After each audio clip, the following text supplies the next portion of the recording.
Hello karon magbuhat dita aning bilo-bilo kay gimingaw na kay ko ani oy. Kay sige man og ulan-ulan ang panahon karon kay naamang ko diri sa Luzon nya 2 weeks na bitaw sigig ulan mo nang grabe magpainit sa ta oy. Og kay gimingaw man ko og tabirak guys pero kay naamang ko diri sa Luzon mao nang bilo-bilo ang tawag ani nila diri. Kay sa amo amang gud sa Mindanao tabirak man tawon ang tawag oy pwede ra pud tawagon og binignit. Og para gwapa kaayo ang atong bilo-bilo mao nang butangan nato na siya OB flavor og pandan flavor ang atong glutinous rice.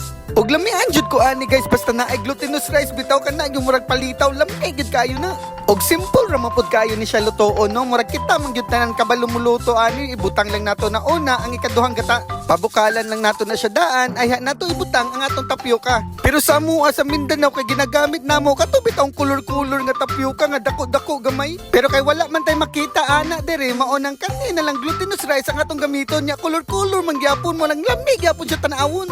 Ibutang lang pud nato na ang atong kamote kay gahi man na siya murag kagahi sa imong nawong o gidungan na pud nato natong langka para muhumot gid kayo ang atong bilo-bilo ba. Og mao gyud ni pinaka-highlights guys kung magbuhat mo og bilo-bilo or tabirak dapat naagid siya langka o kaning pandan leaves. I-simmer lang nato na taman muhumok na gyud na ang atong kamote.